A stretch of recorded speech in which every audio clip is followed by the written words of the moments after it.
Ravi de vous retrouver pour ce dernier panel, le 7e du colloque. Et après avoir étudié les questions de sécurisation et de gouvernance des données il y a quelques heures, on va s'intéresser à la partie influence et narratif liée à la production, la circulation et l'instrumentalisation des données. Alors effectivement, dans les quelques interventions qui vont nous occuper pendant cette heure et demie qui vient, il s'agira d'aborder précisément l'instrumentalisation de la donnée, son arsenalisation dans des dispositifs d'influence qui effectivement sont de nature extrêmement variée, qui ont aussi évolué au fil des ans, pour en 2024 atteindre un niveau de maturité qui est parfois intéressant effectivement d'aborder. Dans les quelques propos qui vont suivre, il sera question, vous le verrez dans les intitulés d'exposés, d'influence, de désinformation, de communication et aussi de récits, voire de complotisme. Il s'agira de faire une sorte de tri dans ces différentes notions, d'en voir toute la saveur, encore une fois dans des dispositifs d'influence de la donnée, et il s'agira aussi parfois de sortir d'un prisme uniquement étatique.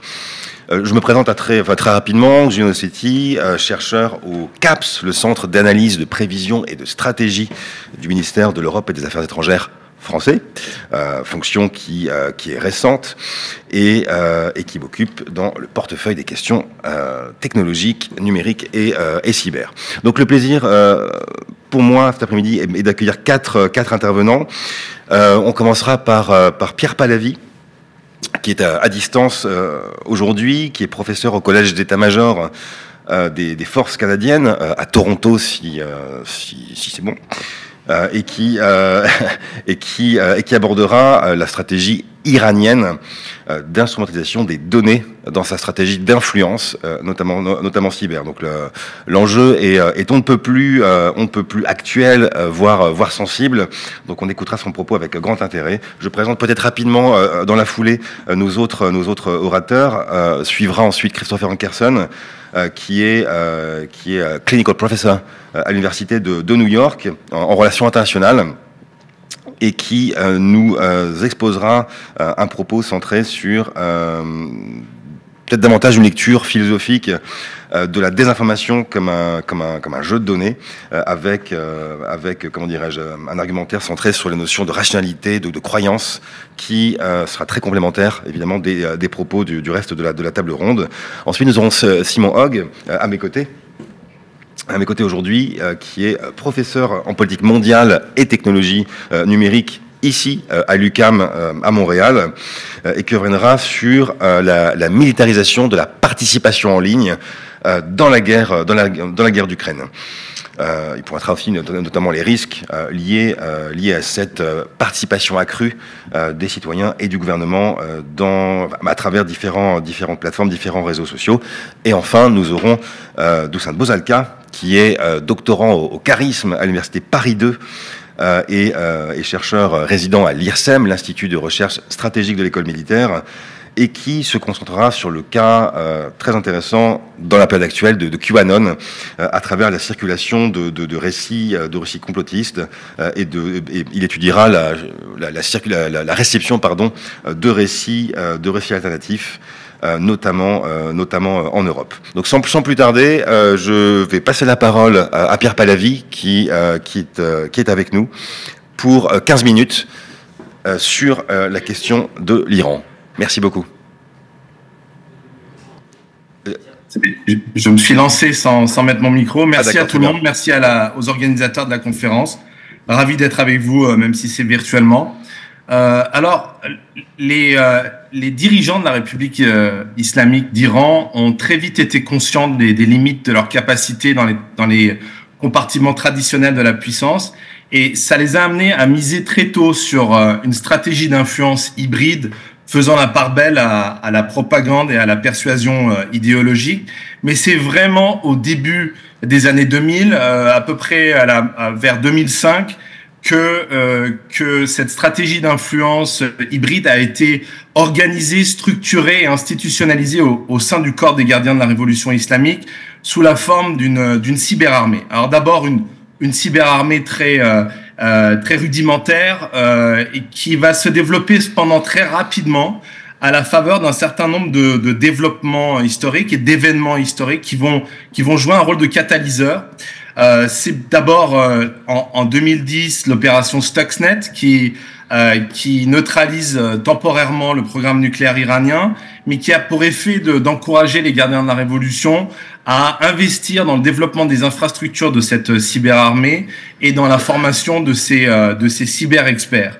Et puis ensuite 2011, le printemps arabe qui a pour effet d'accélérer le développement de cette cyberarmée, qui voit ses prérogatives croître et qui voit ses opérations coordonnées de plus en plus avec des unités importantes de la République islamique et notamment la force Al-Quds du général Qassem Soleimani.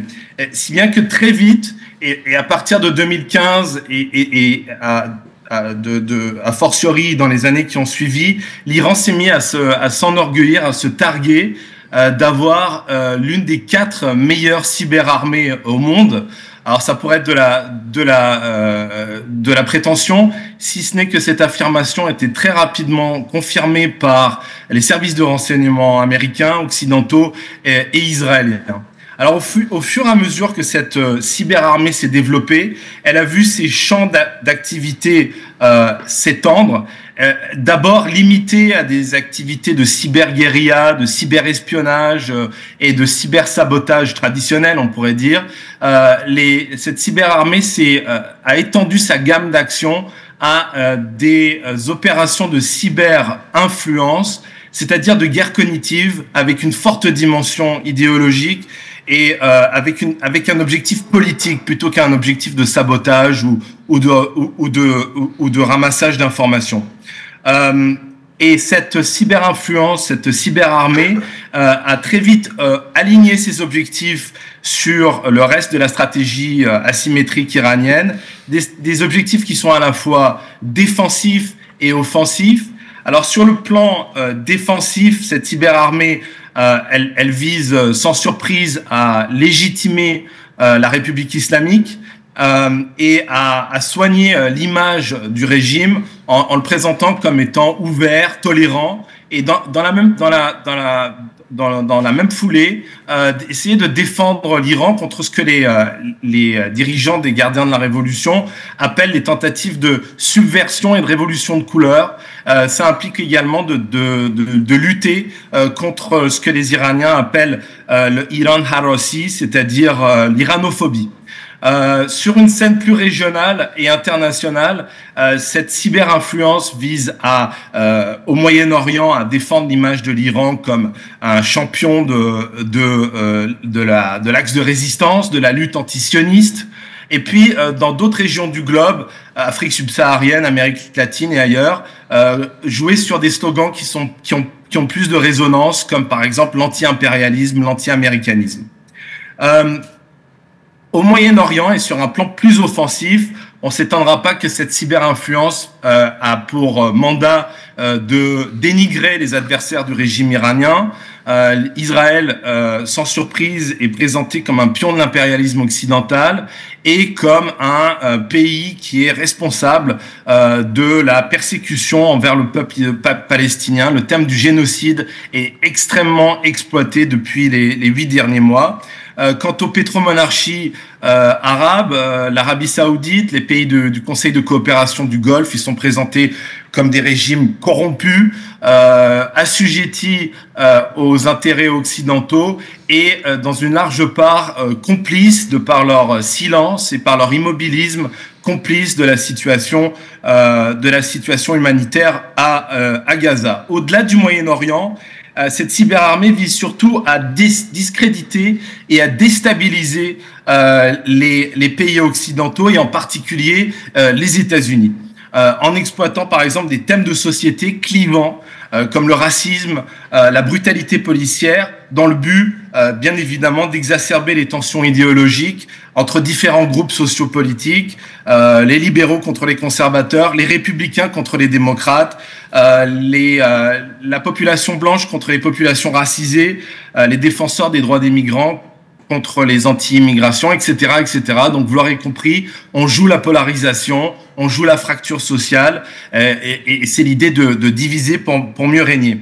Et puis, le système démocratique étant vu comme le principal talon d'Achille des puissances libérales, eh bien, on va bien évidemment privilégier comme cible les processus électoraux. Les activistes iraniens ou pro-iraniens ont été particulièrement actifs pendant les scrutins présidentiels de 2016, 2020, et sont, sans surprise là encore, sur un pied de guerre dans la perspective de la prochaine échéance présidentielle de novembre prochain. Et alors là, ils jouent toute la gamme de leur activité en combinant des initiatives de propagande blanche, c'est-à-dire directement imputables au régime iranien et des messages revendiqués d'ailleurs par Téhéran, mais aussi des éléments de propagande grise, propagande noire, qui sont beaucoup plus difficilement traçables. La cyberarmée iranienne s'est en fait une spécialité dans le domaine du brouillage des pistes, d'essayer de créer un brouillard pour mieux agir. Alors, plus proche du thème de la conférence, à partir de 2015, la cyberarmée iranienne a découvert et entrevu tout le potentiel à tirer du vol des données, du vol des data comme une source de manipulation et d'influence. Alors voilà quelques exemples. D'abord aux États-Unis, cible prioritaire, la cyberarmée et ses proxys se sont spécialisés dans le vol de données privées pour intimider des opposants au régime iranien, la plupart du temps des ressortissants américains de confession juive avec une connexion avec Israël, ou alors des ressortissants américains avec un passé iranien. Dans le contexte des élections présidentielles de 2020, les vols de données ont été utilisés pour exercer des pressions et influencer les électeurs, des deux bords d'ailleurs, toujours dans cette logique de polarisation. Israël a bien évidemment été également une cible prioritaire de ces campagnes de data manipulation. En 2021, des unités affiliées au corps des gardiens de la Révolution, Black Shadow et Networm, ont piraté le site web de la franchise israélienne de l'enseigne de vêtements H&M, ou encore la base de données de la principale organisation LGBTQ en Israël. Alors là encore, dans le but d'exercer de l'intimidation et des pressions idéologiques en exposant des détails personnels, par exemple des photos explicites ou des informations médicales. Donc c'est dire le degré, le pointillisme de la cyberarmée iranienne. Et puis les pays européens ne sont pas en reste, les pays de l'Union européenne, à partir de 19, 20, 22 surtout, les Iraniens se sont activés en termes d'ingérence dans des débats politiques, notamment en Grande-Bretagne, sur la question de l'indépendance de l'Écosse. Une vaste campagne de désinformation a également frappé l'Albanie, pour des raisons que je pourrais vous expliquer plus tard, ce qui a entraîné notamment une rupture des liens diplomatiques entre Tirana et Téhéran, une première dans ce domaine. Plus récemment, en 2023, des pirates informatiques iraniens ont volé et divulgué les détails personnels de 200 000 abonnés français de Charlie Hebdo, là en représailles à la parution, à la publication de caricatures du guide suprême de la révolution iranienne. Alors ce qui est intéressant, c'est le mode opératoire. D'abord, très centralisé, presque stalinien à la fin des années 90, des années 2000, la cyberdiplomatie iranienne s'est progressivement muée en un système d'influence bureaucratico-entrepreneurial. Alors c'est un terme utilisé par les spécialistes de diplomatie publique pour dire qu'il s'agit de minimiser au maximum les interventions et le rôle des organisations publiques officielles de l'Iran et parallèlement de déléguer, de sous-traiter autant que possible à des intermédiaires tierces, semi-officiels, privés ou étrangers. L'objectif, et il est réussi, c'est d'établir une plateforme de désinformation et de manipulation particulièrement sophistiquée, difficile à détecter puisqu'elle agit sous identité factice par des comptes, par proxy ou des comptes fantômes, et qui permettent des actions apocryphes coordonnées via des fausses pages, des faux groupes, des faux comptes. On utilise des techniques comme le typo-squattage, les sock puppet accounts, et autant d'éléments très inventifs et très créatifs pour mieux diffuser l'influence iranienne. Dans cette même logique de blanchiment de l'influence, la cyberarmée iranienne a pour habitude, pour coutume, de travailler très largement avec des partenaires étrangers, le plus important étant la cyberarmée du Hezbollah, créée à peu près autour du printemps arabe et qui est très vite arrivée à maturité en reproduisant le modèle iranien. Comme sa matrice iranienne, la cyberarmée du Hezbollah combine également des éléments de cyberespionnage, cybersabotage, avec de plus en plus d'activités de cyberinfluence et de guerre cognitive. Et l'idée, c'est toujours de bouturer le modèle iranien, d'essaimer le modèle iranien, notamment en organisant des camps d'entraînement, des bootcamps, au cours desquels des stagiaires étrangers sont rompus aux techniques de désinformation. Et puis, une fois formés, ces cybermercenaires s'en vont dans leurs pays respectifs ou ailleurs pour établir et mettre sur place des petites unités cyber, copie conforme de leur mère libanaise et de leur grand-mère iranienne. On peut penser à des unités de cyberinfluence au sein des Houthis du Yémen, du Katib Hezbollah en Irak ou du Hashd Shabi irakien aussi. La guerre de Gaza a été un élément aussi qui a beaucoup aidé à développer, à la maturation de ces activités. Elle a été l'occasion pour la cyberarmée iranienne et la cyberarmée du Hezbollah de démontrer toute l'étendue de leur savoir-faire. Alors là, ils ont innové, par exemple, en utilisant l'intelligence artificielle générative et l'hypertrucage, donc les deepfakes, pour, par exemple, diffuser de faux reportages avec des présentateurs virtuels sur les ondes de la BBC ou sur des médias d'information au Moyen-Orient ou au Canada, par exemple. Ou encore en utilisant systématiquement les réseaux sociaux, Facebook, X, Telegram, WhatsApp, comme autant de lignes de front. Alors toujours avec le même objectif, redorer le blason de l'Iran, présenter l'Iran et le Hezbollah comme des fers de lance de l'axe de résistance et en même temps discréditer Israël en exploitant au maximum les thèmes de la persécution et du génocide et qui sont des slogans, les Iraniens appellent ça des tabirat, des slogans qui sont très utilisés bien entendu depuis 8 mois. Alors ce qui est intéressant, c'est que le leader du Hezbollah a récemment déclaré que ces campagnes de cyberinformation sont, je cite, encore plus efficaces pour atteindre nos objectifs que les opérations militaires. C'est dire à quel point ces activités de cyberinfluence sont devenues des éléments essentiels de la stratégie de l'Iran et de ses partenaires. Elles atteignent un degré de sophistication et de versatilité qui en font des défis de taille pour les démocraties occidentales. Surtout, et je finirai là-dessus, surtout si, et c'est vraiment de plus en plus le cas, surtout lorsque ces opérations de cyberinfluence sont coordonnées avec les cyberarmées de la Chine et de la Russie, avec lesquelles ces acteurs travaillent de plus en plus. Merci. J'espère que je suis resté dans les temps.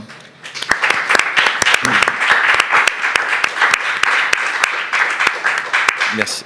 Merci beaucoup, effectivement. Vous avez un propos très calibré pour les 15 minutes, donc merci d'avance. On aura l'occasion de revenir avec beaucoup de questions, à mon avis, sur cette problématique que vous avez abordée.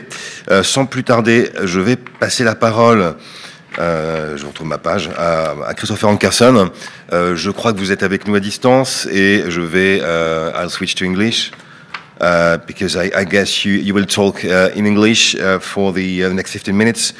So if you're with us with the mic opened, well, you have the floor, and we are glad to hear you. Thanks. Bonjour tout le monde, et merci de m'avoir invité aujourd'hui.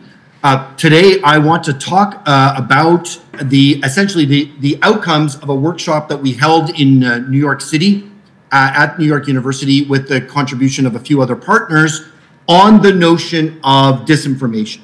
And what the impetus was are we making too much of a focus on the information aspect of what we are calling disinformation, when to a large part, the question isn't really about information. It's about a lot more than just that.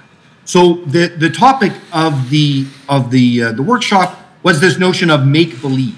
And of course, in English, this has a bit of a double entendre, as it were. To make believe is to force someone to believe something, but also the idiom make believe is imagination, it is play, it is in some ways creativity. So we were trying to do this this notion of, are we focusing too much on the information aspect of disinformation and ignoring the other non-rational dimensions? So I want to go through that a little bit today and talk about some of the differentiation along the way. So essentially, the question became, are we operating, and by we, generally we're talking about societies, are we operating in a knowledge paradigm or a belief paradigm? Because if we don't answer that question kind of explicitly, we can be led down a different path in terms of what we're trying to achieve. So for example, if we operate in a knowledge paradigm, which I'll kind of get to defining in a minute, then we can go back to the very old idiom, this notion from computer science that garbage in equals garbage out. And essentially what we do then to defeat this is that we focus on the garbage, the misinformation, the bad information, the lies, whatever else, the inaccuracies, the imprecisions. And if we reduce the garbage in, we will then reduce the garbage out. And it's a fairly straightforward, very linear framework here. The problem is that may or may not work in a knowledge paradigm, but does it work that simply in a belief paradigm? So we can run into this problem, and there's several of them that I'm going to go over in the next few minutes, of where we have to be careful about what we're actually looking for. So for example, are we looking for truthfulness, or are we looking for honesty? And in a sense, truthfulness is are we telling everything? Are we making accurate representations about all that is known to be true about something? Or are we being honest? And by being honest, we are speaking honestly. We are speaking or with integrity about things that may or may not be true. We can be honest about our opinion. Somebody can say, do you like the color of my shirt? And they can honestly say, no, I don't. But that doesn't have the same accuracy or truthfulness connotation that we might believe if we're talking about knowledge. And again, philosophically speaking here, there is a representation that truth is something that is accurate and precise, that it is out there somewhere that we can go and find it, whereas beliefs can be honestly held. They can be very staunchly espoused by someone, but they're not necessarily true. You can have a belief in life after death. You can have a belief in extraterrestrials. To know whether or not those beliefs are true is a different story, but they are honestly held. They are held with conviction. There's not necessarily this connotation of deception or deceit or trying to dissemble. If you believe in the tooth fairy, if you believe in Santa Claus, for example, there's no necessary element that you are trying to deceive anyone by perpetuating those beliefs.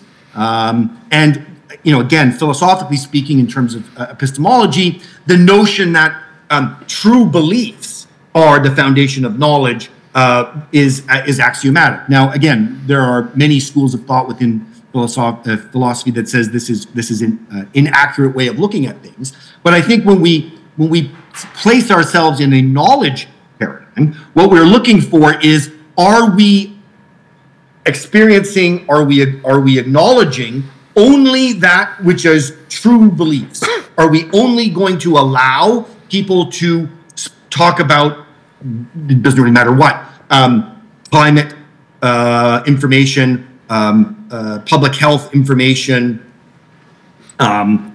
sexual identity or preference information, if it is actually true beliefs rather than honestly held beliefs? And I think we end up, if we're not careful, we end up having two completely different paradigms speaking past each other, and we're looking for solutions in one area which may not apply at all in another area. And I think the other aspect is we are going to somehow misplace notions of goodwill or bad intention if we're not careful by sticking too closely to this notion of a knowledge. So, again, I probably don't have to tell this audience, Michel Foucault had a lot to say about the notion of power knowledge. Indeed, this notion that every society has its own regime of truth, that the type of discourse that it accepts and makes function as true is going to depend on a number of circumstances, which are not necessarily about the veracity or the precision or the accuracy of the information. That the regime of truth of what is acceptable, for example, in Foucault's understanding about what is madness, what is sanity, what is considered sexual deviance or not, is not something that is out there to be discovered. It is a moving definition. As society moves through experience, as society moves through different discourses, it's going to reify or shine a light on that which it accepts as true and is going to operate on that basis. Similarly, it's going to enshrine particular mechanisms and instances, we might say methods, which enable people to distinguish true and false statements. So what do we sanction as being correct? What do we sanction as being a lie or a deceit or disinformation is also going to be a social reality rather than necessarily a material or a physical one. And again, this continues into things like techniques and procedures that are valued. So we talk about, for example, what is accepted as research, what is accepted as being good enough scientific method, the standard of truth, we might say, what counts as evidence, what does not count as evidence. But this extends even further into, well, the status of those people who are charged with saying what counts as true. Judges, scientists, doctors, professors. What is the status of those people as we go through? Are they only given status as they conform to a particular regime of truth? And again, I think all of this often gets left aside when we say, yeah, but we're going to talk about positivism. We're going to say that we are data-driven. We are going to talk about empirical evidence, and that's all we are going to base our policies on. That often, I think, assumes that this is unquestioned and unquestionable, when actually there's a lot of work that has to be done, which is often skipped, I think, in the current discussion of what is or what is not disinformation. Another dimension of this, of course, is what is actually happening versus what is perceived. So, for example, the very classic idiom in English, at least, that is this glass half full or half empty. It is not based on information that one comes to this conclusion. If that glass can hold 500 milliliters and there are exactly 250 milliliters in that glass, we can be very precise. Maybe it's 250.0000 milliliters. We can add more information in terms of volume, in terms of the temperature, in terms of the pressure, but the conclusions that we draw, is that glass half empty, is that glass half full, are you an optimist, are you a pessimist, are not based on knowledge. They are based on some other predisposition. And therefore, we see, for example, in the United States especially, this notion about, well, who cares how the economy is actually doing? I don't think that it's going very well, and therefore I'm upset at my governor, my mayor, President Biden, or whomever. This notion about drawing conclusions about not only information, but the way it feels, the way it makes me feel, clearly enters into what's going on, whether we're talking about propaganda, whether we're talking about news, whether we're talking about a press release, or we're talking about some campaign of dis or misinformation. That how it makes me feel in some ways is independent of the content, the accuracy, the precision of the information being passed in the first place. And the next dimension here is accuracy versus appropriateness. And this comes a lot into the discussion if we look at things like AI.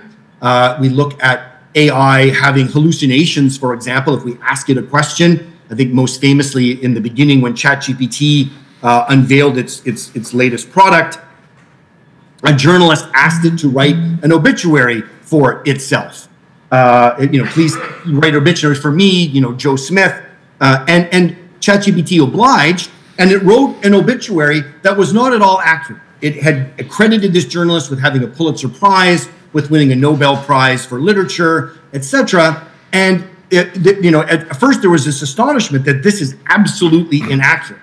This is not at all true about the journalist in question. But upon reflection, what the journalist realized was what ChatGPT was doing was delivering an appropriate message. It was tailoring the information to fit into what obituaries look like. They are usually quite, complimentary. They do indeed record accomplishments like things like Pulitzer Prizes, and therefore the fit of the information was appropriate, even though it was inaccurate. And we see this coming up for good and bad. Here we can see an article from Time Magazine talking about, can we use AI to classify or find ways in which content can be understood? Is a post on social media nuanced? Does it contain evidence? So is it an appropriate message? Even though it may not be nuanced, it could still be true. If somebody is being to use the English idiom, a dick online, actually has nothing to do with whether the information that they're passing on is accurate or false or true or not. Nuance is not necessarily a component of every piece of information. 2 + 2 is 4. There is no nuance there. So by using AI and to find appropriate responses, are we therefore pleasing ourselves in one particular way that it accords with our truth regime, but we're really not getting to the gist of the problem, which is it doesn't matter how the person has expressed it. Did they swear? Did they use inappropriate language? Those are all important for acceptability, but they say nothing about whether what was actually posted is accurate.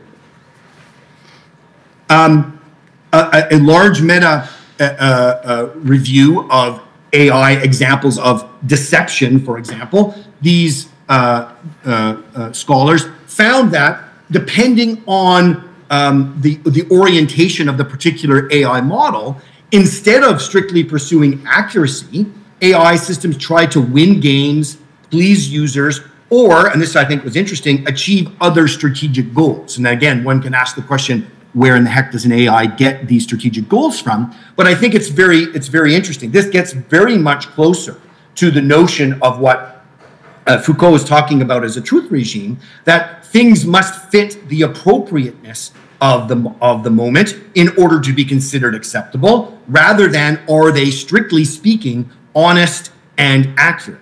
And therefore, even AI, to sit there and say, well, trust it because it's going to deliver the information. And as long as we can reduce the garbage in, we will therefore reduce the garbage out. That model of correction or error checking or fact checking is not going to work, as the AI is trying to maximize other scores other than accuracy and precision.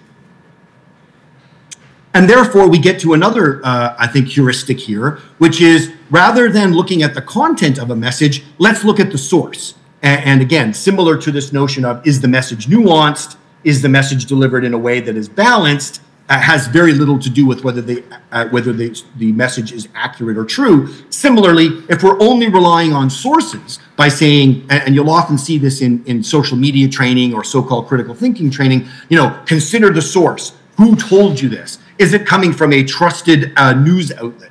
Well, that may be an interesting heuristic, but it's no guarantee that the information you're going to receive is good information or bad information or accurate information or not. So, for example, here you can see from The Economist saying, because of the amount of AI-generated content, it's really raising the value of trust. Who did the posting will soon matter more than what was posted. And the problem becomes, are we any good at actually determining the value of that trust? So, again, to use an English idiom, the notion of the boy who cried wolf. The boy who cried wolf, the story goes, he's out there kind of watching sheep. He gets bored. He invents a story that the wolf is coming. He wakes up the village. They come out to his rescue, and he's joking. It's not. There is no wolf. The people go back to sleep. The next night, the boy again cries wolf. The people come out. He gets a big kick out of this. he's getting the attention that he needs, but of course there is no wolf and the people go back home. The third night when the boy cries wolf, there actually is a wolf, but the villagers, following the economist's advice here, they consider the source and they say, well, that source is untrustworthy. I'm not going to come for the third night in a row and respond to the imaginary wolf. Well, they wake up in the morning to find all the sheep have been eaten because this one time the boy was telling the truth. So we have this problem where if we're overly going to rely on sources, what are the mechanisms that we have of determining whether those sources are good sources or bad sources? Similarly, during the workshop that we held in January, there was a feeling that, well, if you have a choice between a local news source and a source that is from further away, reposting that or rebroadcasting that news, that you should focus on the local source. The village newspaper or the city newspaper is probably going to get the details of the school board meeting or the local arrest rates better than would, say, an international or even a newswire like AP or Reuters that is really just kind of approximating. They don't understand the context. Of course, there was a large debate, especially for those people who live in small villages. I grew up in a village of about 600 people in British Columbia. And the notion that locals don't tell gossip or locals don't tell lies about things or locals don't try to gaslight people about what happened last night is absolutely not true. So again, this misplaced trust in a particular kind of source, a human source or an AI source or a local source or a distant source, is no guarantee, getting back to the issue of whether the knowledge or the information being passed on is trustworthy, is it accurate, is it spread with goodwill or with some kind of mal intent. And really what this boiled down to, the kind of the conclusion that we came to at the end of the workshop was that following the Weberian notion that social action relies on social knowledge, that there is no way to have collective activity without having some shared collective understanding of things, the intersubjectivity. This is the real problem. It's not really about the accuracy or inaccuracy of information, but the idea that if we start having information that nobody trusts, or there are different methods and different kind of benchmarks for trusting people and trusting information, we're going to have a reduction in our ability to act collectively. And again, for example, out of this the AI deception article, they talk about what are some of the hazards of having untrustworthy AI, and they range from basically shoring up people's false beliefs, political polarization where people believe blue on one side, people believe red on the other, the notion that people are just going to become less good at deciding for themselves because they're just going to look it up on Google or just going to rely on AI, and then even following the more Machiavellian or antisocial kind of decision-making processes of AI, which are cheat to win or whatever. These are the kind of things that may arise as we start to change those bases for determining what is social knowledge. And again, if it becomes completely atomized, where you have 8 billion, in an extreme example, 8 billion versions of the truth, how can you actually rely on any kind of concentrated and coherent social action? So again, this is hardly news, but as The Economist said in its most recent article on disinformation, the goal is not to convince somebody one way or the other. It is sometimes just to pollute the public sphere or so much distrust that the very idea of truth is knowable is put into doubt. And if we take that Weberian next leap, that if we have no idea or understanding of what truth is, we're also going to have difficulty acting in any particularly coherent way. And this notion could well be the aim. Rather than trying to get you to vote for candidate X or candidate Y, it's for you to distrust and kind of opt out of the process altogether. For those of you that saw the Netflix original Leave the World Behind, a bit of a clumsy adaptation of a book by the same name, it hinged upon this notion that disinformation would be a part of a campaign that was actually meant to set people against their neighbors. It was meant to have people kind of become loners and not trust in social bonds, because this would be the best way to take a nation down rather than having to engage in any kind of an actual kinetic attack in the first place. It's again, for those of you that haven't seen the movie, it's a rather unsubtle way of putting this across, but I think the message is worth considering in that sense, that we're not always going to see disinformation as a way of persuading. It may well be a way of dissuading anybody from actually taking a stand or trusting anybody in the first place. Excuse me, Christopher. I'm just interrupting you a few seconds because I would have to ask you to conclude, perhaps, because we are yes. A bit short. Absolutely. I've got one more slide just to go. Yeah, so thanks. it leads us then to the last kind of conclusion, which is, well, can we lie in order to make people believe the quote-unquote right things? If we are worried about people manipulating people to believe bad things or believe nothing at all, can we enter into those same kinds of practices? And we see, for example, one of my colleagues at NYU tried to get Republicans, people who identified as Republicans, who are relatively vaccine hesitant. They were able to change their hesitancy and get them to get COVID-19 by saying, if you get COVID-19 vaccine, you'll be healthy enough to vote out the Democrats in the next election. And that kind of a campaign, again, not so much disinformation, but a very emotional information campaign, was enough to kind of swing the needle and make people act differently than they would have. So again, it really raises ethical questions that if we don't like disinformation campaigns, are we kind of enabling ourselves to enter into what we might call positive information campaigns that use many of these non-informational tools to switch people from a knowledge-based regime to a belief-based regime? And that's it. Thank you very much, and I'll take my lumps in the question and answer. Thank you very much, Christopher, for this very comprehensive presentation. So, je passe la parole maintenant, à présent, à Simon Hogg pour un redéploiement vers la question ukrainienne. Merci beaucoup, Julien. Merci à tout le monde d'être ici. Très content moi-même de pouvoir participer avec vous à ce colloque. Donc, en fait, c'est un déplacement de perspective dans la mesure où je m'en vais en Ukraine, mais je pense qu'il y a une partie du propos qui va avoir un écho avec celui de Christopher, dans le sens où, même si c'est pas souligné à gros traits dans ma présentation, je pense que la question de l'émotion demeure extrêmement présente et très, très pertinente dans toutes les discussions autour des stratégies de communication. Donc, ce que je veux vous présenter aujourd'hui s'intitule, en fait, mon titre n'a pas changé, donc j'en profite pour le signaler. Mais la communication ukrainienne sur les médias sociaux pendant la guerre en Ukraine. Donc, le début de mon intérêt était pour ce sujet spécifique-là, était la guerre en elle-même, mais aussi cette apparente nouveauté de voir de pouvoir voir en fait une guerre comme on n'en avait jamais vu avant, de pouvoir y accéder pratiquement de notre salon, mais en même temps cette réalisation-là que finalement peut-être que c'est une arme à double tranchant. La possibilité d'avoir accès à la guerre, en fait, donnait la possibilité d'avoir un accès illimité, mais à un volume immense.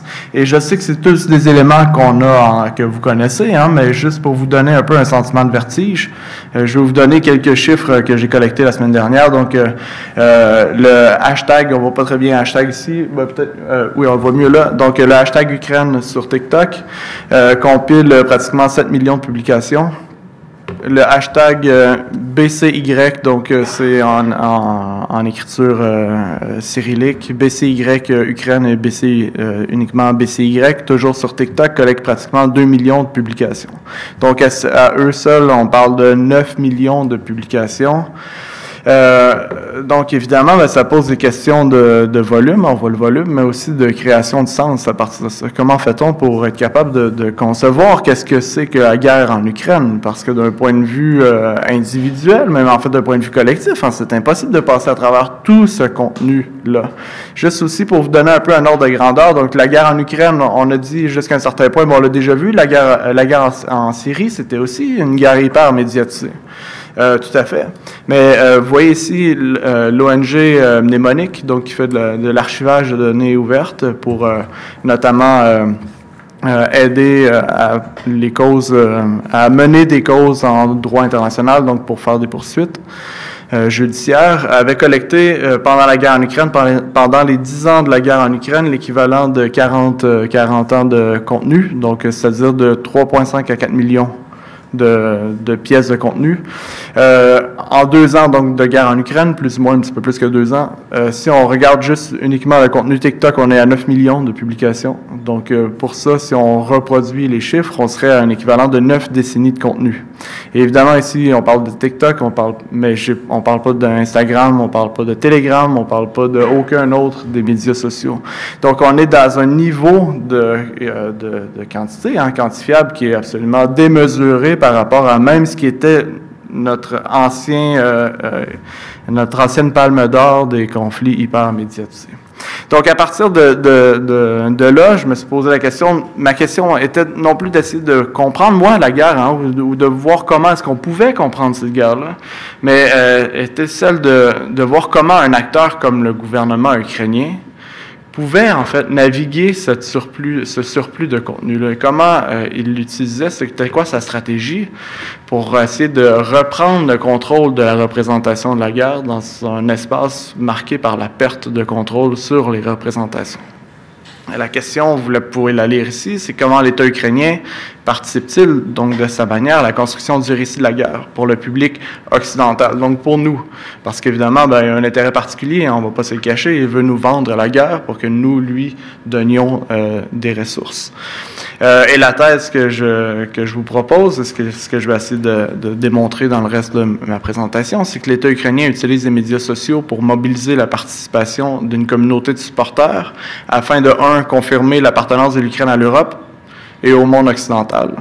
Et de 2, d'encourager des actions concrètes de la part des supporters, donc par exemple le partage d'informations, partage de contenu qui est produit, partage de récits, falsification des récits contraires russes essentiellement, et aussi de participer à du sociofinancement. Donc avec ça en tête, je vous présente la structure en 4 points. Ici, cadre théorique inspiré des études critiques de sécurité que je vais me permettre de survoler. Donc, si jamais vous avez des questions sur ça, on pourra en reparler. Des enjeux de discours, d'images, à place des discours, des images, à place du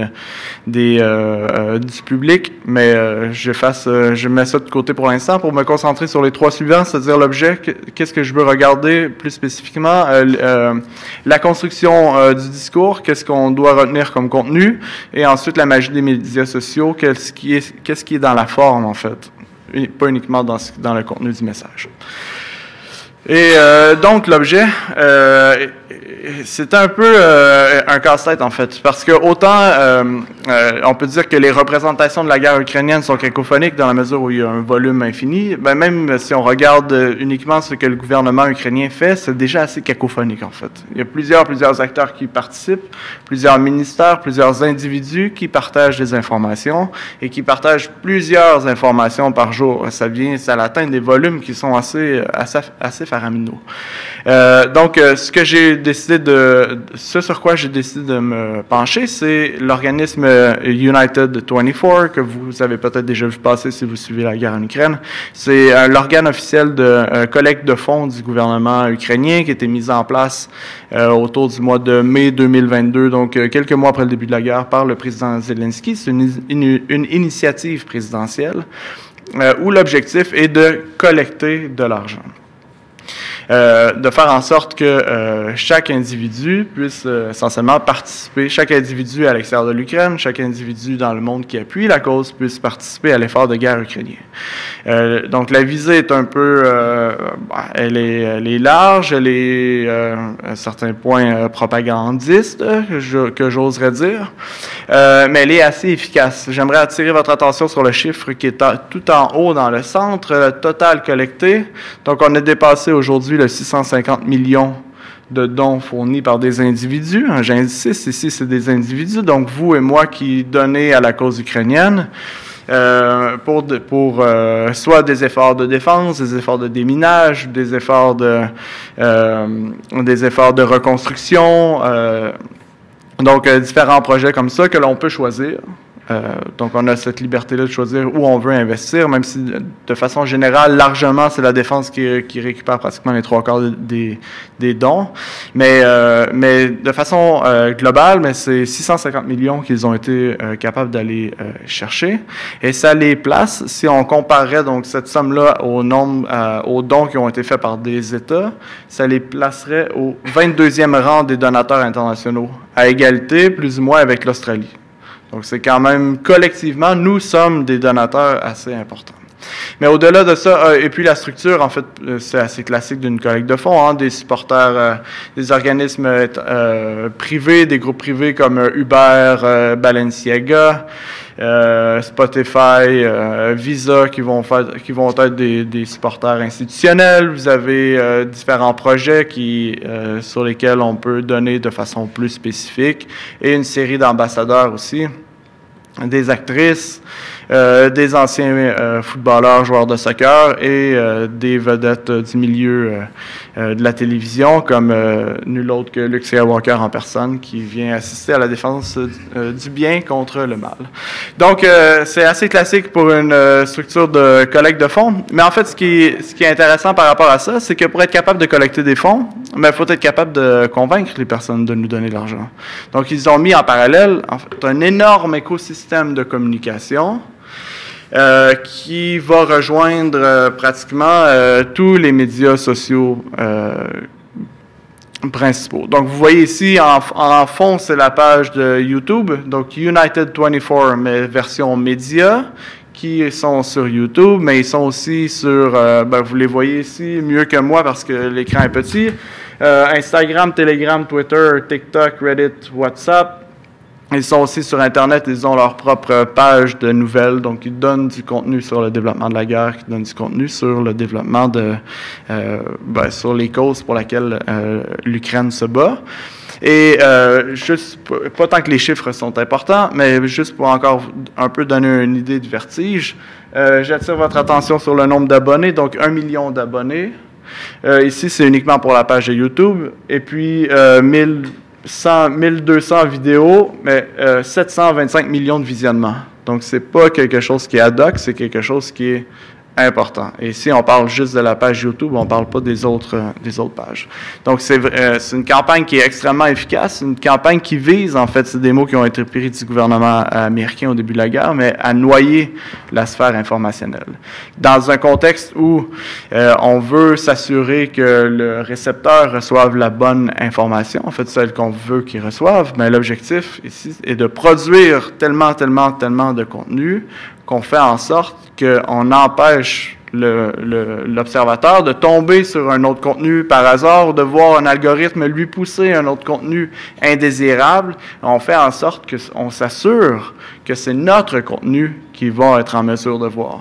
Et comme ça, on inonde la sphère de l'information et on s'assure que c'est le bon contenu qu'ils voient. Donc, ils ont mis tout ça en place et évidemment, l'objectif, c'est d'aller chercher de l'argent, mais pour ce faire, c'est de contrer l'apathie.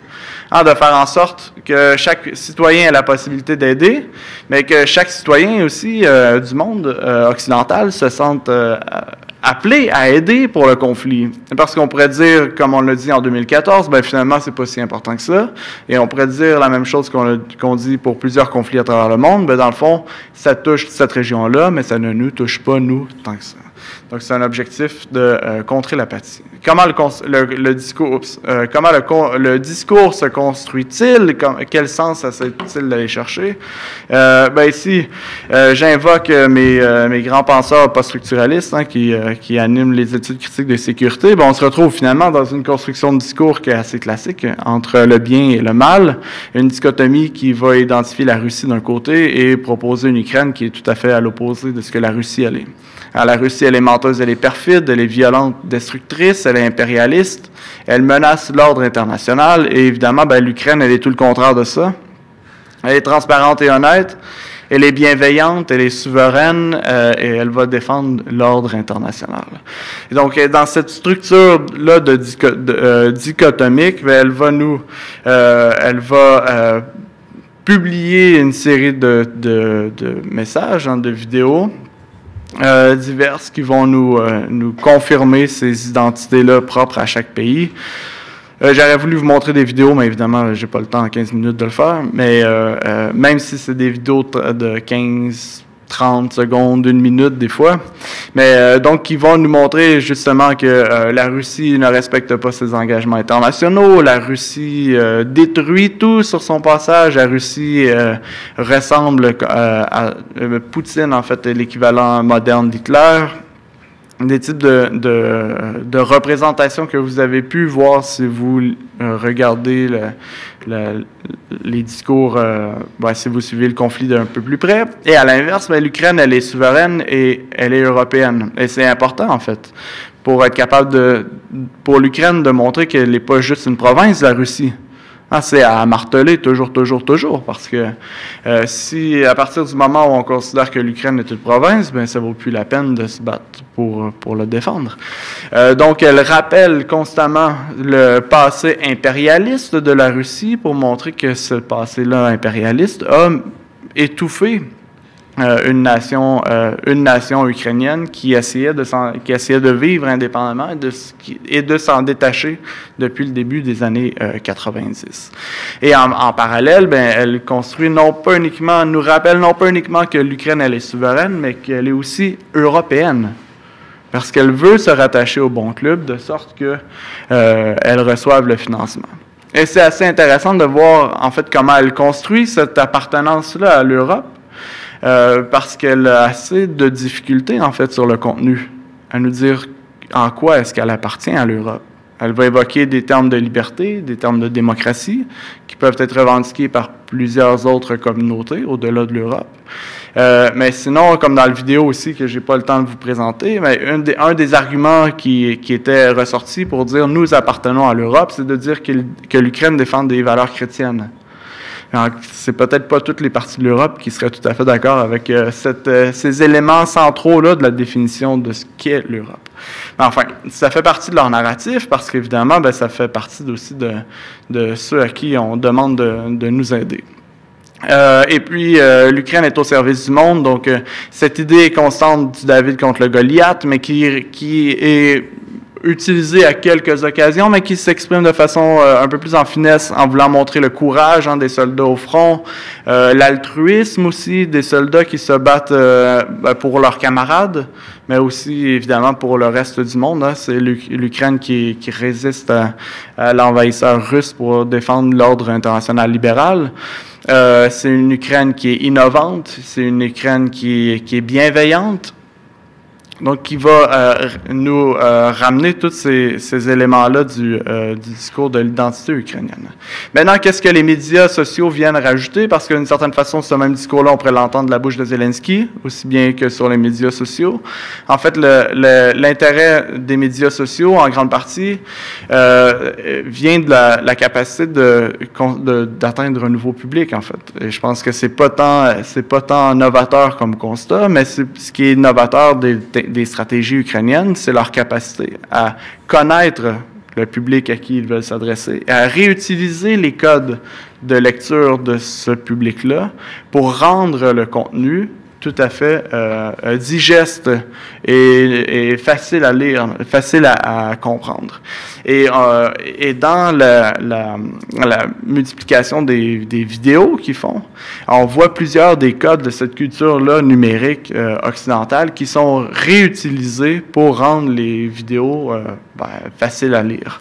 Notamment l'émotivité, les types de vidéos sous forme de memes aussi, qui sont une série de collages, en fait, de pièces prises d'un peu partout, reproduits, réassemblés dans des vidéos humoristiques en grande partie. Alors, le divertissement est extrêmement présent. On ne voit pas très bien ici. En fait, on ne voit absolument pas bien l'image, la troisième image.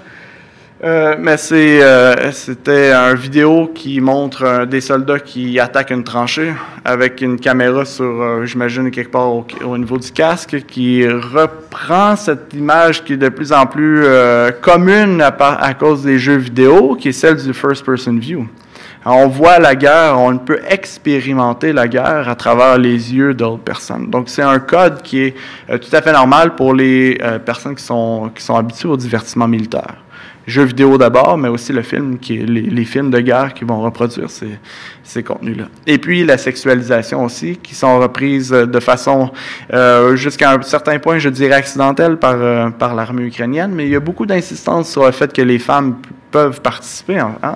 L'Ukraine est une nation européenne, l'Ukraine est inclusive de tous, et dans son armée, les femmes peuvent se battre. Il y a beaucoup de valorisation de la place des femmes dans l'armée ukrainienne, mais à travers ça, une sexualisation accidentelle, je dirais, parce que plusieurs des vidéos sont produites par les utilisateurs eux-mêmes, avec des codes qui sont sexualisants, et les commentaires aussi des observateurs qui reproduisent, qui insistent non pas sur les capacités de combattantes, ou de combattants des soldats, mais plutôt sur leurs attributs physiques. Et j'imagine que vous pouvez deviner le type de commentaires dégradants qu'on peut lire, mais je vous assure qu'ils sont assez dégradant.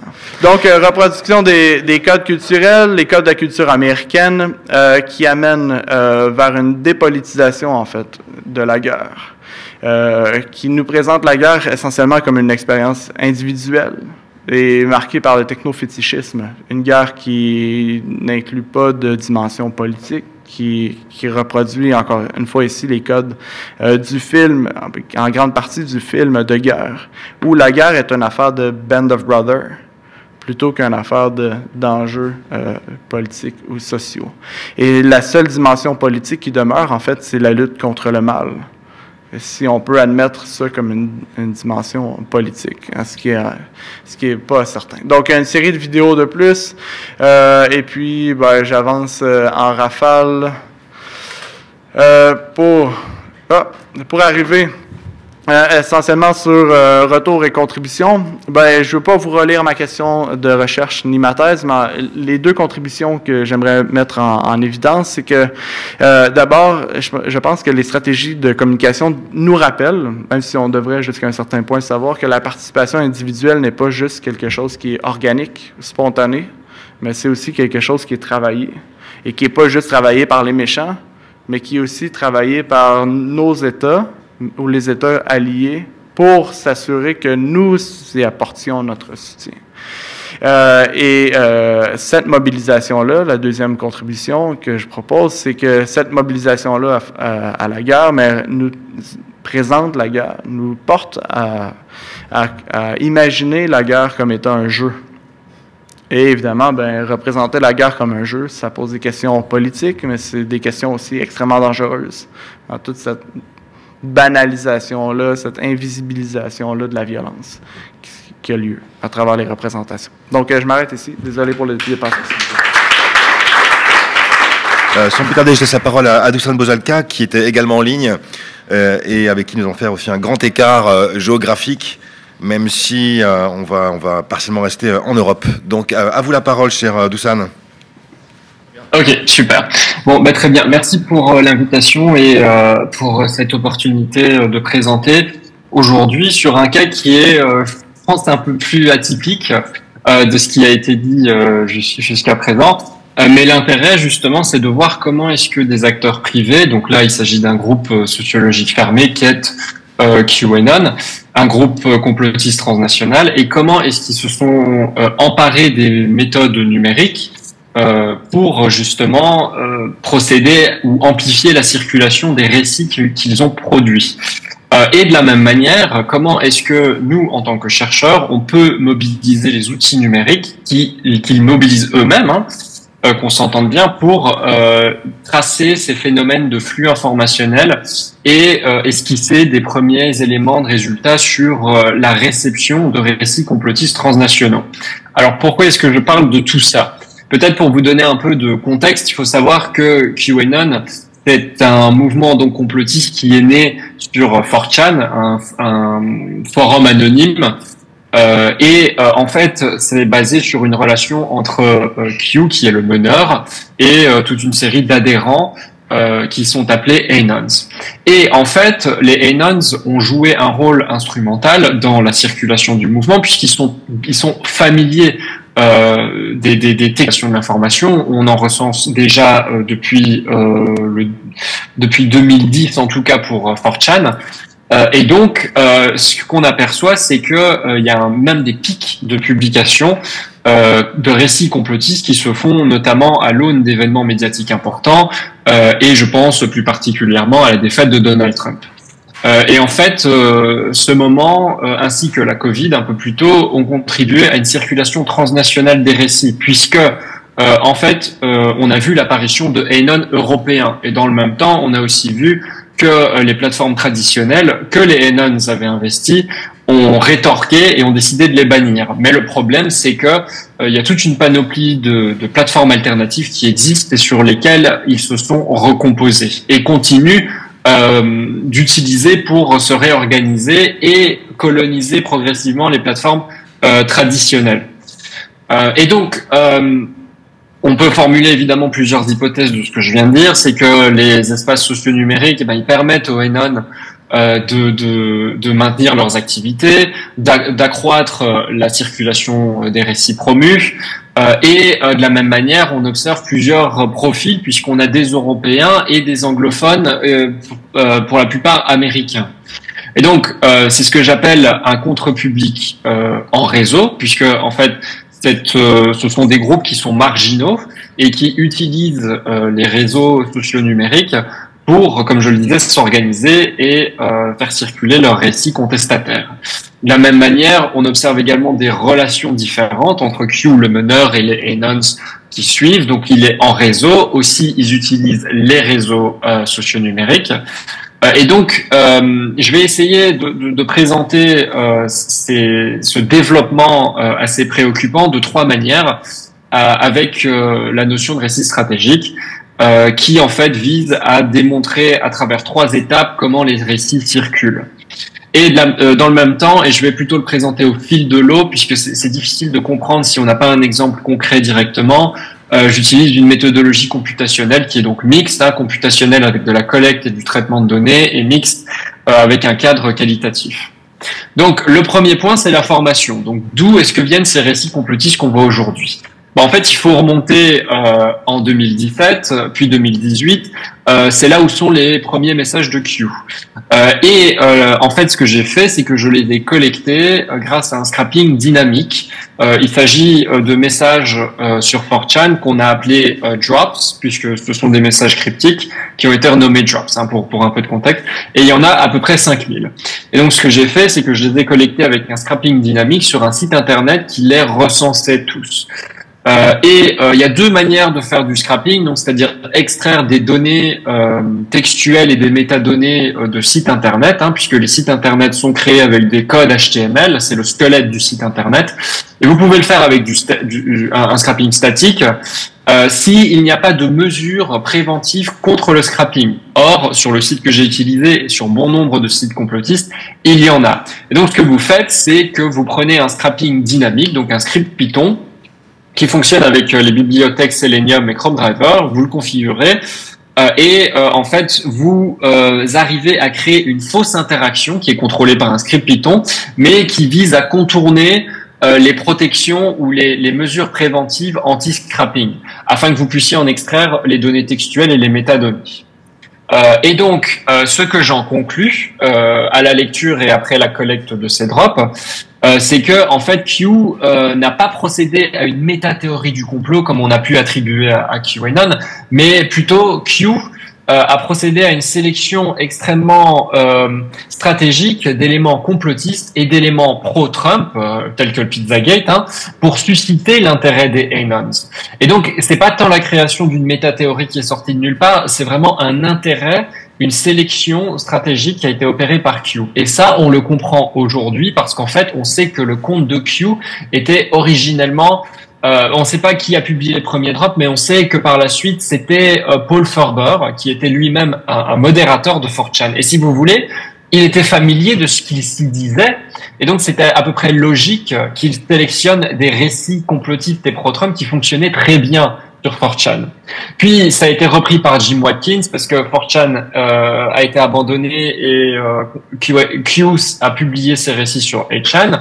Et en fait, 8chan, c'est la propriété de Jim Watkins. Hein. Et ce qu'on voit, c'est que Jim Watkins a pris le relais et a contribué à intensifier cette dimension pro-Trump de QAnon, puisqu'il est lui-même partisan des MAGA. D'accord. Enfin, ce qu'on remarque, et vous pouvez le voir, en fait, j'ai modélisé les métadonnées des drops en bas à droite afin de voir quand Q postait plus, moins. Et on voit que selon les événements clivants de l'actualité de l'administration Trump, Q postait plus. Mais ce qu'on voit aussi, c'est que avant la défaite de Trump, Q a arrêté de poster. Et en fait, qu'est-ce qui s'est passé? Eh bien, des Anon ont pris leur relais. Et si vous voulez, les Anon ont commencé à étendre et à drastiquement augmenter la circulation des récits de Q, ce qu'on appelle la projection. Et ils l'ont fait sur les réseaux sociaux numériques. Il y en a plusieurs qu'on peut tracer. Et en fait, ça nous amène à tracer par effet de partage dans les plateformes. Donc, quand vous utilisez une plateforme, vous pouvez partager du contenu. Et ça peut être collecté de la même manière que tout un tas d'autres données, hein, le texte, la date de publication, etc. Et vous pouvez en tracer un réseau sur la base de ces interactions entre des chaînes ou des groupes sources et les chaînes et les groupes destinataires. Hein. Et puis vous pouvez modéliser ça avec Gephi. Lorsque vous créez, il y a une procédure complémentaire qui est le fait d'extraire les messages partagés et les chaînes sources et destinataires, et donc créer ce qu'on appelle une liste d'interactions plus directe et qui peut ensuite être directement importée sur Gephi. Et donc ce qu'on observe, c'est que dans le contre-public des Anon, on a des acteurs extrêmement influents et on a deux types d'acteurs. On a des interfaceurs, parce qu'en fait, si vous connaissez 4chan, vous savez que c'est très difficilement navigable, et les interfaceurs ont créé des sites internet et des chaînes et des groupes sur les réseaux sociaux, mais qui émulaient en réalité la présence de Q, en reprenant ce côté extrêmement cryptique, anonyme. Alors que les influenceurs, eux, ont investi les réseaux sociaux en utilisant les récits de Q, mais pour bénéficier de gains économiques et sociaux attribuables à une identité. D'accord ? Encore une fois, on remarque une projection qui est éminemment stratégique selon les événements médiatiques, puisque lorsqu'il y a quelque chose qui se passe et qui implique l'administration Trump, eh bien, il va être systématiquement défendu en utilisant les récits de Q. De la même manière, les Anon sont extrêmement connus pour leur utilisation et détournement des algorithmes des réseaux sociaux tels que Twitter, hein, c'est ce qu'on appelle le hashtag hacking. Et surtout, comme je le dis, les Anon ont investi dans le multiplateformisme, c'est-à-dire ils se sont retrouvés ils ont ouvert des comptes et des chaînes sur un nombre vraiment large de plateformes. Et comme je le disais, on observe également des Anon européens. Donc quelle forme est-ce que ça prend? Vous voyez ici une cartographie de Telegram. En partant de 25 chaînes, on peut remonter par effet de messages partagés à 43 000 chaînes. Et on peut tracer différentes communautés. Il y a la communauté francophone, germanophone, italophone et anglophone, ainsi qu'un petit cluster pro-Kremlin, mais dont j'ai pas trop le temps de parler. Et ce qu'on observe également, c'est que parmi ces chaînes centrales, comme je le disais, il y a des liens qui mènent vers le reste des infrastructures multiplateformes de ces acteurs. Et de la même manière, on le voit aussi sur Odyssée. Là, vous voyez une cartographie d'Odyssée qui est le YouTube extrême droite / complotiste. Et en partant de 80 chaînes, on peut remonter à 13 000 par effet de partage lorsque on reproduit cette collecte de données, de messages partagés à plusieurs reprises. Comme vous avez pu, j'espère, le constater avec cette présentation, la méthodologie computationnelle, elle est selon les objets, et ici le complotisme essentiel pour comprendre comment est-ce que les acteurs complotistes se sont emparés des réseaux sociaux, et on peut le faire à plusieurs étages, comme vous l'avez vu. On peut le faire de manière extrêmement éloignée, au niveau macro, en prenant juste le réseau Telegram. On peut le faire au niveau méso, en s'intéressant à une communauté linguistique, et au niveau micro, en s'intéressant à un acteur. Donc, si vous voulez, le potentiel de recherche est très développé et extrêmement enrichissant. Et le cas d'étude avec QAnon, il servait surtout à signaler aux personnes qui s'intéressent à ces méthodologies que le qualitatif et la connaissance de votre corpus sont indissociables du computationnel. C'est-à-dire que on ne peut pas comprendre les résultats de Bird Topic ou de tout autre algorithme de traitement de texte si on ne connaît pas et qu'on ne maîtrise pas son corpus, puisque sinon les résultats vont être complètement détournés et non scientifiques. Et donc, j'espère que grâce à cette intervention, j'ai réussi à vous convaincre que les méthodologies computationnelles mixtes représentent vraiment un moyen de comprendre comment des acteurs extrêmement influents, et non pas les États, peuvent également intervenir dans les phénomènes de circulation de récits et de propagande. Merci. Merci. Donc, je pense qu'on peut tous se joindre pour féliciter nos panélistes.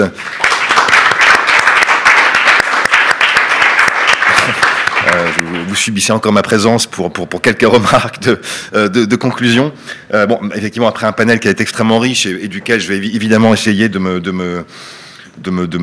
différencier pour vous livrer quelques remarques, quelques enseignements de cette journée et demie de colloques extrêmement riche. Je précise d'ailleurs ce que j'ai pas fait au début du panel, que tout ce que je peux dire n'engage absolument rien la parole officielle. C'est la contrepartie d'une liberté de ton qui est tout à fait appréciable. Je pense qu'on est tous d'accord pour premièrement dire que la donnée n'est pas un objet qui est indéfini, hors sol dans les relations internationales et stratégiques contemporaines.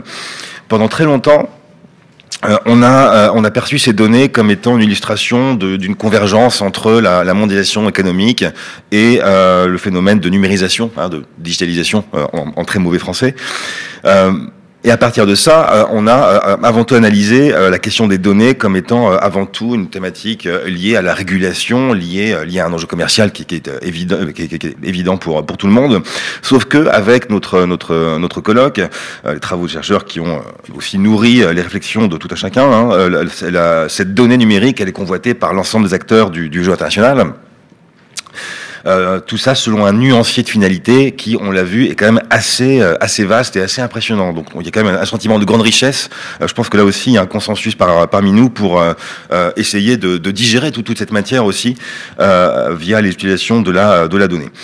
Si on revient un peu plus de 10 ans en arrière, donc c'est le fameux point Snowden, désolé, le moment était intéressant dans cette optique parce que ça a été un moment où il y a eu une remise en cause du dogme de la libre circulation des données, le fameux free flow of data qui reste toujours l'un des socles de la diplomatie numérique américaine et qui avait dominé l'expansion de l'Internet et de la sphère numérique depuis les début des années 90, au fond depuis la commercialisation, depuis l'ouverture au grand public de l'Internet. Plusieurs interventions, notamment toi Jonathan, Stéphane aussi en particulier, vous êtes revenus sur le cas américain et sur le fait que finalement ce pays bien plus que tout autre, n'a aussi étroitement intégré la captation des données au cœur de sa stratégie économique et de sécurité, double stratégie qui a été réactualisée, densifiée pendant la double présidence de Barack Obama. Au fond, à partir du tournant de la décennie de 2010. Il a été beaucoup question de l'Ukraine. Alors, je ne nie pas toute la richesse des propos sur le Nunavut ou sur l'Afrique de l'Ouest, bien sûr, mais c'est vrai qu'un des fils conducteurs du colloque, ça a été de retirer un petit peu toute la moelle du conflit en Ukraine, avec un théâtre qui nous invite de façon assez certaine à repenser la place, le rôle des données dans les conflits en général, et ici à la fois dans leur dimension déspécialisée et beaucoup plus physique. Et je vais peut-être m'attarder quelques instants là-dessus, parce que évidemment avec comment dirais-je l'empreinte de Géode et du coup sur le colloque, sur son développement, il y a aussi une lecture qui est tout à fait matérielle et phisique et qui est tout à fait évidente sur l'objet de la donnée. Mais on a aussi affaire à un phénomène de déspatialisation qui vient aussi affecter notre manière de penser les relations internationales, qui repose essentiellement sur la notion d'espace, de territoire, de frontières, hein, très classiquement, alors qu'il existe déjà une réalité du rapport de pouvoir dématérialisé, qu'il n'est pas toujours facile d'ailleurs de juridiciser. Donc il y a une forme, peut-être pas de contradiction, mais de difficulté conceptuelle à articuler ces deux dimensions, hein, pour faire très court, de dimension de flux, puis une dimension beaucoup plus physique, liée aussi, on l'a vu au travers de certaines interventions, à la question de la souveraineté numérique ou technologique. Ça a été le cas notamment dans le cas du propos de Clotilde sur le cloud, sur l'info nuagique. J'ai réussi à placer le mot, souverain des armées françaises, j'en suis très fier, et évidemment sur le débat sur les données géographiques, qui est là aussi un des exemples les plus illustratifs sur cet enjeu. Un premier point sur la question infrastructurelle, parce que c'est peut-être un élément assez fondamental du colloque. On assiste, on l'a bien vu aussi depuis hier, à une territorialisation qui est assez marquée, hein, du fait numérique tel qu'on le vit aujourd'hui. C'est une problématique qui est liée, et ça Charles Descorn l'a montré hier, hein, qui est liée au renforcement des capacités comme outil d'influence. Et ici l'exemple d'acteurs chinois comme Huawei, pas seulement, hein, mais en particulier au Sénégal, l'a bien montré que certains États, notamment d'Afrique subsaharienne, sont aussi des terrains d'influence pour des puissances extra-africaines pour aller proposer différents services, souvent clés en main, et qui visent aussi à mailler le territoire, le continent africain, de différentes infrastructures numériques, là aussi dans des stratégies de déploiement, d'exportation de puissance.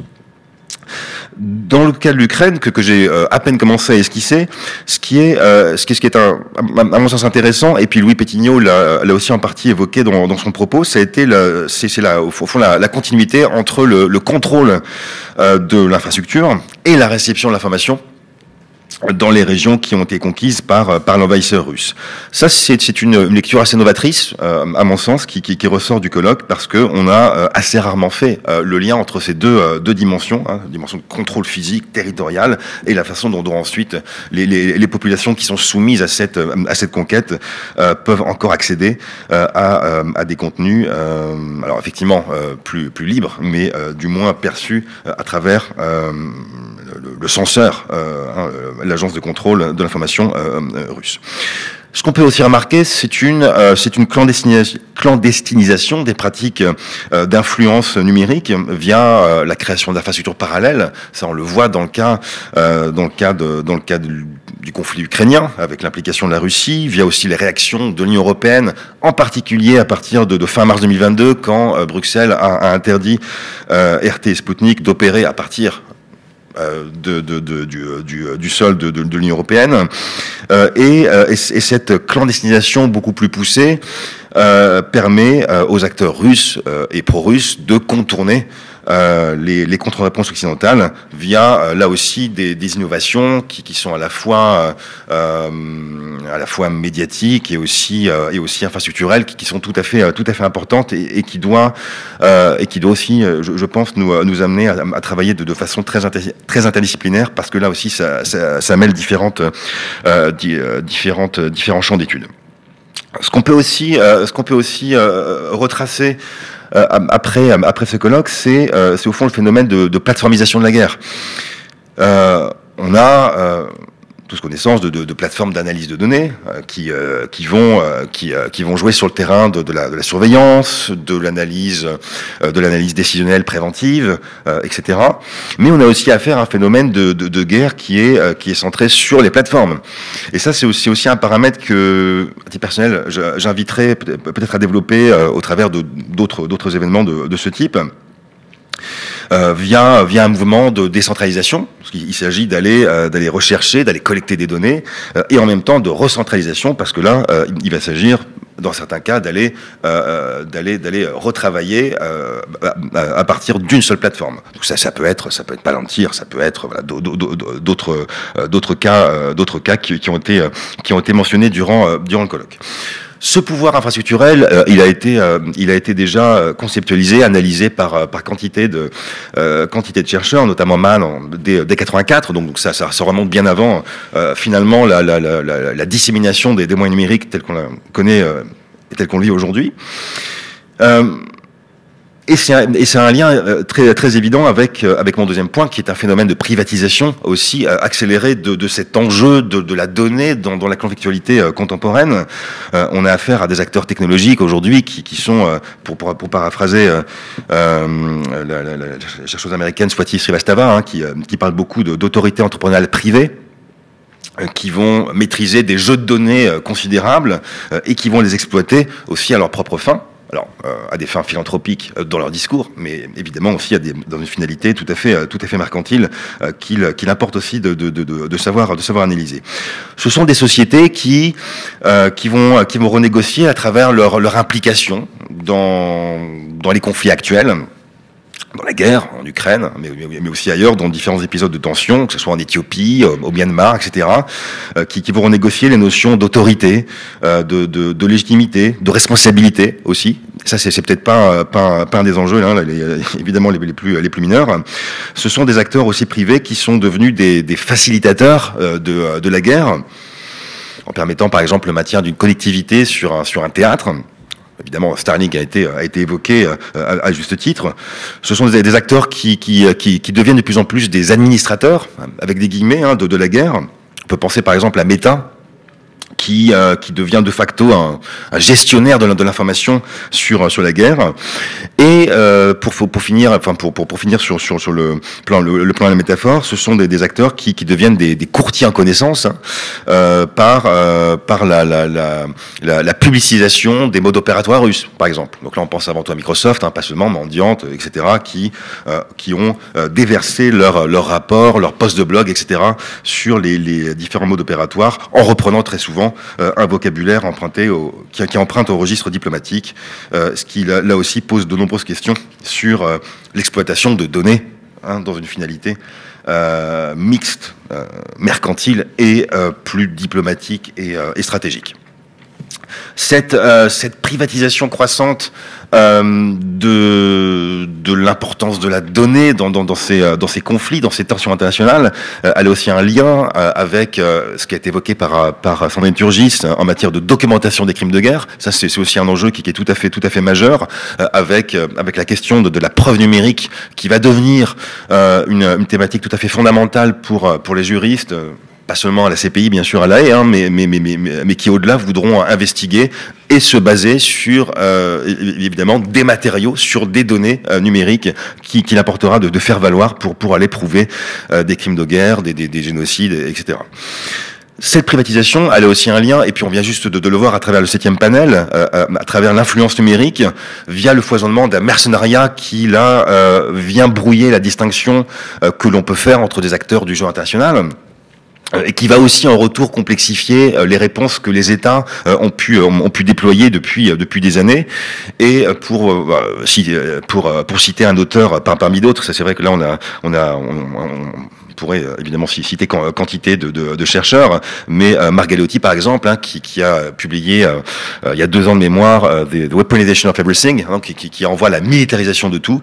Ici, ça montre bien que, notamment dans son traitement du rôle de l'information, en partie de la donnée, vient exprimer ce fait que cette militarisation de l'info vient ajouter un degré là aussi à la fois de transparence qui est inédite du champ de bataille. On l'a aussi vu en partie à travers le colloque, mais aussi de complexité et ça peut faire le jeu d'adversaires ou de compétiteurs géopolitiques.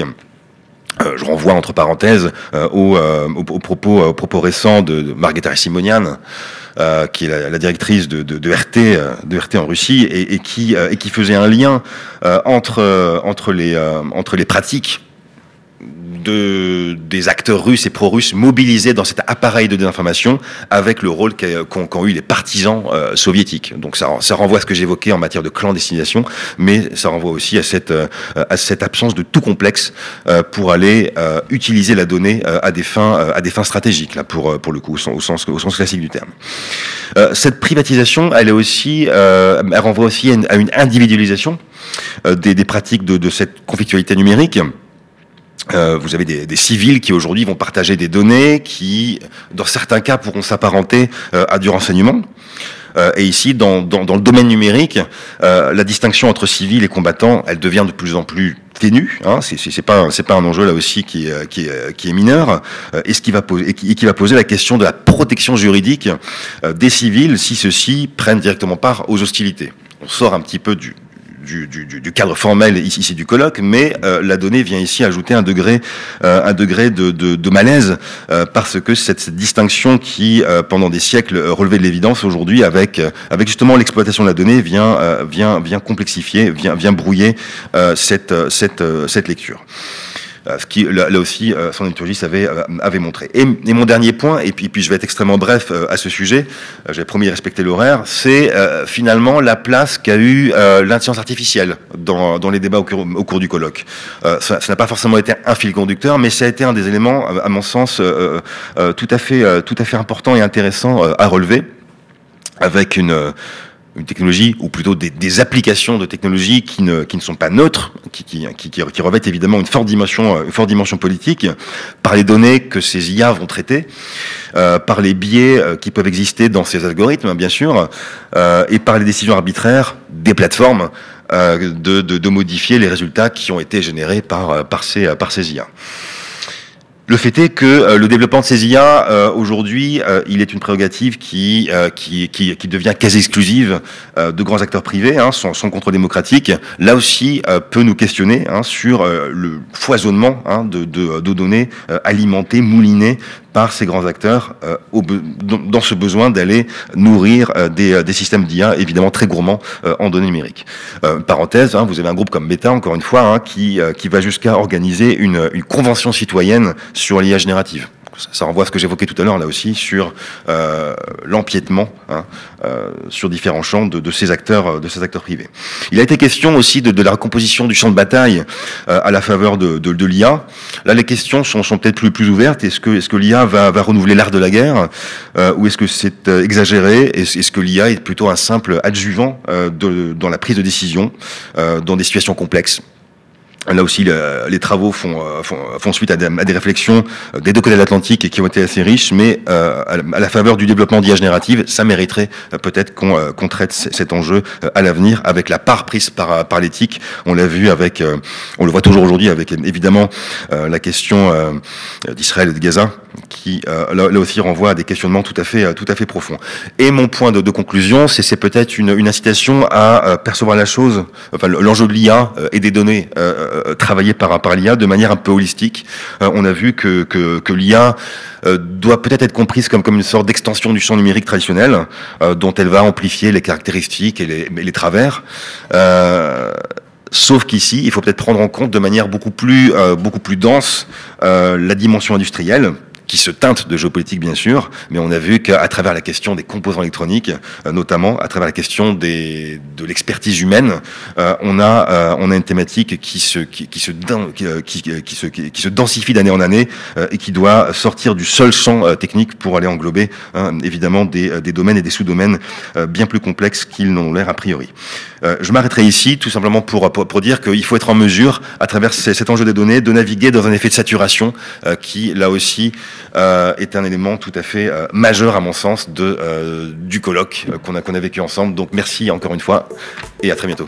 Merci.